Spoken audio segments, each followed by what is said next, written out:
Адам баласы өмірдің мәнін іздеп тапқан кезде барлық нәрсе өз орнына түседі.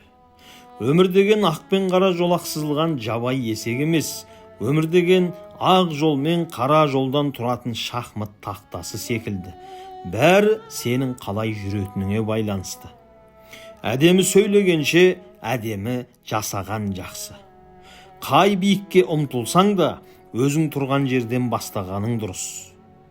Сенің жалғыздығың сенің әлсіздігіңді білдірмейді. Ол саған тиесілі бақ пен сорды қасқайып тұрып, жалғыз күтіп алуға толық шамаңның жететіндігін білдіреді. Өз ойларыңызға мұқият болыңыз, себебі ойыңыз ісіңіздің басталуы. Кісінің бәрі кінәлі болғаннан кешірім сұрай алмайды. Қарым-қатынасты сақтап қалғысы келген адам кешірім сұрай алады. Достарды біз өзіміз таңдаймыз, ал ең жақсыларын уақыт көрсетіп жанымызда қалдырады. Бақытты болу үшін көбінесе өз-өзімізбен күресуге тура келеді. Жалқаулықпен, тәкаппарлықпен, жіпсіз байланған жаман әдеттермен.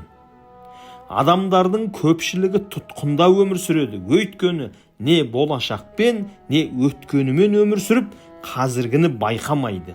Негізі барлығы осы қазіргі шақтан басталады. Шынайы қарым-қатынастың көңіл күй мен жағдайларға түк қатысы жоқ. Адамға берілген баға жетпес байлық мейірім мен махаббат. Олар сондай нәрсе, оны өзгеге сыйлай аласың, қанша көп сыйласаң да таусылмайды, өзіңде қалады.